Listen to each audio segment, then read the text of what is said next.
Hello guys, how are you doing. इस episode की start होती है और हमें देखने के लिए मिलता है कि वो सारे के सारे गुंडे मिशेंगवान के पीछे पड़े हुए थे और यहाँ पर काफ़ी ज़्यादा बुरे तरीके से उसे अटैक करने के लिए आ रहे होते हैं। हमें देखने के लिए मिलता है मिशवांग जो थी वो काफ़ी ज़्यादा गुस्से में आ चुकी थी क्योंकि वो खुद भी मार्शल आर्ट काफ़ी वक्त से प्रैक्टिस कर रही है, जिसके चलते यहाँ पर उसके लिए काफ़ी ज़्यादा आसान हो जाता है इन सारे गुंडों को पीटना। जैसे जैसे वो सारे आगे बढ़ रहे होते हैं उसे पीटने के लिए, तो वो भी उन्हें काफ़ी बुरे तरीके से पीटे जा रही थी। इवन उनमें से 2-3 को तो उसने काफ़ी बुरे तरीके से इंजर्ड भी कर दिया था। तभी एक और बंदा आगे आ रहा होता है उसके ऊपर अटैक करने के लिए, लेकिन वो उसको भी मार के पीछे हटा देती है। एक बंदा रोड लेके पीछे से आता है ताकि उसके सर पे मार के उसे बेहोश कर सके, लेकिन इससे पहले ही मिश वांग उसको भी मार देती है। अब एक और लड़का भी आ रहा था साइड से, लेकिन मिश युआंग को नहीं बल्कि ये बूफैन को हिट कर रहा होता है। ये बूफैन वहाँ से हट गया था और साथ ही हमें देखने के लिए मिलता है कि मिश युआंग उससे कह रही थी कि आखिर तुम्हें हो क्या गया है, क्या तुम इनमें से किसी एक को भी नहीं संभाल सकते। तभी ये बूफैन कह रहा होता है कि आखिर मैं इनमें से किसी एक को भी कैसे संभाल सकता हूँ, क्या तुम्हें नहीं दिख रहा है कि मेरे हाथ में कुछ सामान है। तभी हमें देखने के लिए मिलता है कि मिश युआंग काफ़ी ज़्यादा ग्रेसफुली उस बंदे को भी पीठ के पीछे हटा देती है। तभी वो टकलू पर्सन वहाँ पे खड़ा हुआ था और वो अभी भी यही देख रहा होता है कि आखिर मिश युआंग के हाथों कितनी आसानी से ये सारे के सारे पिट रहे हैं। जिसके साथ ही अब हमें देखने के लिए मिलता है कि यहाँ पर कार के अंदर वो बंदा बैठा हुआ था जो कि इंतज़ार कर रहा होता है उस टकलू का अटैक करने का कि आखिर ये मिश युआंग को हराएगा या फिर नहीं। हम देखते हैं कि वो लड़का भी वहाँ पर बैठा हुआ था और कह रहा होता है कि ब्रदर स्नेक, आखिर कब इस लड़की को ये लोग मारने में कामयाब होंगे। इतनी देर हो गई है, कब से इंतज़ार कर रहा हूँ मैं। तभी यहाँ पर वो चश्मिश ये कहने लग रहा था कि हाँ वैसे तो तुम सही कह रहे हो, लेकिन ये जो जितने भी थे वो सारे के सारे बस ऐसे ही मामूली लोग थे, लेकिन जो बंदा अब खड़ा हुआ है वो असली मास्टर है जिसका नाम टेटुओ है और ये बहुत ही ज़्यादा ख़तरनाक है। और वो साथ ही ये भी बता रहा होता है कि ये बचपन से ही मार्शल आर्ट को प्रैक्टिस करता आ रहा है। मार्शल आर्ट के अंदर इसकी स्किल्स बहुत ही ज़्यादा ख़तरनाक है। साथ ही इसने आयरन हेड स्किल को भी बहुत ही ज़्यादा ख़तरनाक तरीके से प्रैक्टिस किया गया है और इसके अलावा ये काफ़ी कुछ प्रैक्टिस करता है मार्शल आर्ट के अंदर। ही पिछले 10 सालों से आयरन हेड की प्रैक्टिस कर रहा है, तो तुम अंदाज़ा लगा ही सकते हो कि कितना ज़्यादा स्ट्रांग होगा। ये सुनने के बाद उसे ट्रस्ट हो जाता है और कह रहा था कि ब्रदर स्नेक, तो फिर ये लीजिए जो कि मैंने आपसे वादा किया था। और वो यहाँ पर उसे और कह रहा होता है कि जैसा मैंने आपसे वादा किया था ये लीजिए आपके पूरे 1 लाख रुपीज़। और कह रहा होता है कि बस मुझे किसी भी हालत में इस लड़की की लेग्स तोड़ के दे दो क्योंकि मुझे इस पर काफ़ी गुस्सा है। तभी यहाँ पर वो बंदा कहने लग जाता है कि इन पैसों को अभी यहीं रख दो क्योंकि मैं ये देखना चाह रहा हूँ कि आखिर वो जो लड़की है वो यहाँ पर क्या कर रही है और ये लड़की मुझे इतनी ज़्यादा फेमिलियर क्यों लग रही है, ऐसा लग रहा है कि पहले भी इसको कहीं देखा है। ये सुनने के बाद तो यहाँ पर वो बंदा ही कहने लग जाता है कि उस लड़की के पास तो ऑलरेडी इतनी ज़्यादा खटारा कार है, आप उसके बारे में क्यों ही सोच रहे हैं, उसके बारे में सोच के अपना वक्त बर्बाद ना करें। जिसके बाद आयरन हेड को देखते हैं जो कि आगे बढ़ रहा था रोड लेके और कह रहा होता है कि मैंने तुम में से सभी को एक एक चांस दिया था बट अनएक्सपेक्टेडली तुम सारे के सारे एकदम ही बेकार निकले। तुम एक लड़की से पिट गए हो, तुम्हें शर्म नहीं आती। तो अब मैं आगे जाऊंगा और इस लड़की को सबक सिखाने वाला हूँ। और कहने लग रहा था कि इस आयरन हेड के सामने ये लड़की नहीं टिक पाएगी और उससे कह रहा होता है कि अगर तुम अब चाहो तो मेरे पास भी आ सकती हो, मैं तुम्हें कुछ भी नहीं कहूँगा। ये सुनने के बाद मिस शुआंग को और भी ज़्यादा गुस्सा आता है और वो तुरंत ही रोड लेके उसके सर पे हिट कर देती है। लेकिन हमें देखने के लिए मिलता है कि वाकई में उसका हेड आयरन हेड था क्योंकि वो रोड ही पीछे को हट जाती है, लेकिन इस बंदे के सर पे कुछ भी नहीं होता।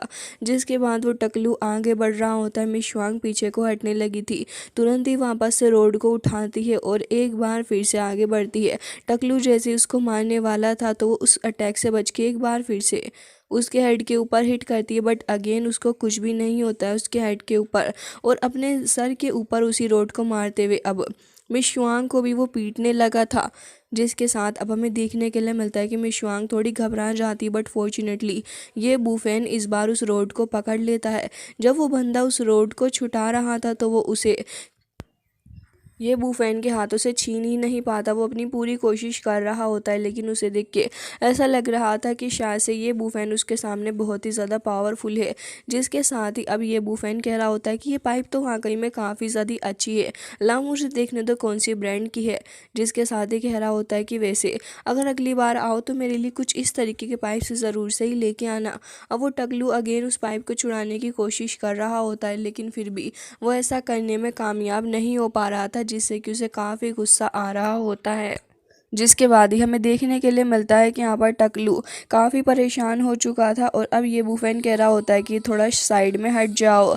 जिसके बाद हमें देखने के लिए मिलता है कि टकलू के सर पे ही वो पाइप को फेंक के मारता है। जिसके बाद टकलू कह रहा था कि लड़के, तुम्हारी हिम्मत भी कैसे हुई मेरे अगेंस्ट इतना बड़ा एक्शन लेने की। आज मैं तुम्हें दिखाऊंगा कि मैं कितना ज़्यादा स्ट्रांग हूँ। और आगे बढ़ रहा होता है उसी पाइप को लेके। लेकिन मिस शुआंग कह रही थी कि ये बूफेन थोड़ा संभाल के, क्योंकि इसका जो ब्रेन है वो काफ़ी ज़्यादा स्ट्रांग है। लेकिन ये बूफैन को देखते हैं जो कि एक पंच उसके हेड पे मारता है। जिसके बाद वो बंदा उसी कार के साथ जाके चिपक गया था जिसके अंदर बैठ के वो आया हुआ होता है। और अब उसे खुद भी विश्वास नहीं हो रहा था कि उसका आयरन हेड क्ले हेड कैसे बन गया है। और कह रहा होता है कि मैंने 10 साल से भी ज़्यादा आयरन टेक्निक की प्रैक्टिस की है, तो भला कैसे तुम ये कर पा रहे हो। ये बूफैन उससे कह रहा होता है कि तुम बस कुछ ज़्यादा ही स्टबन हो, इससे ज़्यादा कुछ भी नहीं। चलो आज देख ही लेते हैं कि कौन कितना ज़्यादा स्ट्रांग है, और मैं तुम्हें दिखाऊंगा कि आखिर असली पावर होती क्या है। क्योंकि ये बूफैन को पहले से ही मार्शल आर्ट के बारे में काफ़ी सारी नॉलेज थी, इसलिए अब जैसे ही वो बंदा आगे बढ़ रहा होता है अपनी कुंफू की पावर को इस्तेमाल करते हुए ये बूफैन को हिट करने के लिए, तभी ये बूफैन भी अपनी पावर का इस्तेमाल करता है और अब उसे बुरे तरीके से पीटने लगा था। वो बंदा पूरी कोशिश कर रहा होता है, लेकिन जैसे जैसे वो आगे आता है ये बूफैन लगातार उसके आयरन हेड पे हिट करता है, जिससे कि वो और भी ज़्यादा ट्रिगर हो रहा था कि आखिर किस तरीके से कोई भी पर्सन उसके उस आयरन हेड पे हिट कर सकता है जिस आयरन हेड पे उसे इतना ज़्यादा प्राउड है। तभी वो एक बार फिर से आगे बढ़ता है, तो ये बूफैन को देखते हैं जो कि उसके सर पे काफ़ी ज़्यादा बुरे तरीके से अपने फिंगर से हिट करने लग जाता है। इवन जिस आयरन हेड पे रोड से भी असर नहीं हो रहा था, अब यहाँ पर उसकी फिंगर से असर हो रहा होता है, जिसके चलते अब वो अपने सर को ही पकड़ के वहीं पे रह जाता है। और हमें देखने के लिए मिलता है कि ये बूफैन कह रहा था कि अगर तुम चाहो तो मैं तुम्हें और भी अच्छा सबक सिखा सकता हूँ, और अब उसे और भी बुरे तरीके से वहीं पे पीटने लगा था। जैसे ही कार के अंदर से वो बंदा ये सब कुछ देखता है और साथ ही इसे नज़र आ जाता है कि यहाँ पर ये टकलू भी पीट रहा है, तो अब उसे काफ़ी ज़्यादा गुस्सा आ रहा था। हालांकि तभी यहाँ पर ये बंदा कॉल करने लग जाता है पुलिस को, तो स्नेक उसको कह रहा होता है कि आखिर तुम पुलिस को कॉल क्यों कर रहे हो, तुम पागल हो चुके हो क्या, तुमने मुझे ट्रिक किया है।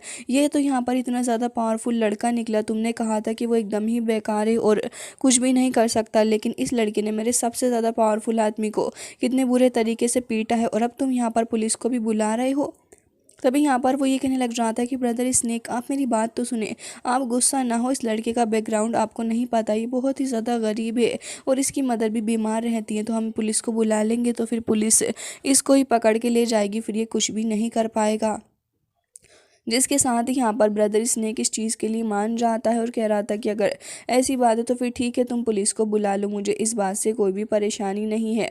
और वो तुरंत ही पुलिस को कॉल भी करने लग जाता है। दूसरी तरफ ये बूफैन को देखते हैं जो कि अब उस टकलू को पकड़ लेता और उससे पूछ रहा था कि तुम्हें यहाँ पर किसने भेजा है। और साथ ही शुआंग को देखते हैं जो कि अब वहाँ आ गई थी और कह रही होती है कि मुझे ये बताओ, जब तुम पहले से ही कुंफू के अंदर इतने ज़्यादा अच्छे हो तो फिर तुम क्यों मेरी हेल्प करने के लिए नहीं आए, क्या तुम्हें बिल्कुल भी शर्म नहीं आती। ये सुनने के बाद ये बूफैन कह रहा था कि ऑलरेडी मेरे हाथ में कुछ सामान था, ऊपर से तुमने भी कह दिया कि मैं यहाँ पर साइड ही रहूँ, तो फिर मैं भला क्यों ही आता। मैं साइड में ही रहा और देखता रहा कि तुम किस तरीके से इस बंदी को पीटोगी। अभी वो बंदा यहाँ पर काफ़ी ज़्यादा इनोसेंटली बिहेव कर रहा था और शुआंग उसे पीटने लग जाती और कह रही थी कि आखिर तुम इतने ज़्यादा बुरे कैसे हो सकते हो। अब वो बंदा कह भी रहा था कि मैडम प्लीज़ मुझे छोड़ दो, मेरी ही गलती है, लेकिन फिर भी अब वो भी ये बूफैन की तरह उसके टकलू पे ही लगातार स्लैब मारे जा रही थी, जिससे कि वो कह रहा होता है कि तुम इतनी ज़्यादा गुस्सैल क्यों हो लड़की, और उसको मना कर रहा होता है कि तुम प्लीज़ मेरे सर पे हिट ना करो, इससे मुझे काफ़ी पेन हो रहा है। जिसके साथ ही अब पुलिस भी वहाँ पर आ जाती है और अब हमें देखने के लिए मिलता है कि काफ़ी सारे पुलिस ऑफिसर वहाँ पर आए हुए थे। तभी एक सीनियर ऑफिसर जो होता है वो यहाँ पर काफ़ी गुस्से में था और कह रहा होता है कि आखिर तुम सारे के सारे यहाँ पर फाइट कैसे कर रहे हो, तुम्हें यहाँ पर फाइट करने की इजाज़त किसने दी है। और अपने लोगों से कहता है कि इन सभी को पकड़ लो। लेकिन यहाँ पर मिस वांग होती है जो कि इस बंदे को जानती थी और कह रही थी कि मिस्टर वांग आप यहाँ पर क्या कर रहे हैं। जैसे ही मिस्टर वांग देखता है कि यहाँ पर मिस वांग मौजूद है तो वो उसे पहचान जाता है कि ये तो है फैमिली की एक ग्रैंड डॉटर है और काफ़ी ज़्यादा प्रेस्टीज इसके पास में है। और कह रहा था कि मिस आप यहाँ पर क्या कर रही हैं। तभी यहाँ पर मिस वांग तो साफ साफ बता देती है कि ये जो टकलू बंदा है इसने हमारे ऊपर वेपन्स के थ्रू अटैक करने की कोशिश की है। ऑल्सो मेरी कार को भी इसने तोड़ डाला है और यहाँ पर सीन क्रिएट भी किया इस लड़के ने। जिसके बाद अब पुलिस ऑफिसर को देखते हैं जो कि अब काफ़ी गुस्से में आगे बढ़ रहा होता है और कह रहा था कि तुमसे किसने कहा यहाँ पर आने के लिए। तो मिस श्वांग भी उसके टकलू पे एक बार फिर से बजाती और कह रही थी कि बताओ। तो यहाँ पर वो बताने का नाम नहीं ले रहा होता फिलहाल। तो ये बूफैन कह रहा होता है कि अब तो यहाँ पर पुलिस इसको लेके ही जाएगी और साथ ही यहाँ पर हमें भी चलना चाहिए। तो मिस श्वांग ये कहने लग जाती है कि अच्छा पुलिस तो इससे डील कर लेगी लेकिन मैं जाऊँगी कैसे, तुम यहाँ से खुद अकेले चले जाओ क्योंकि मेरी खुद की कार भी ख़राब हो चुकी है।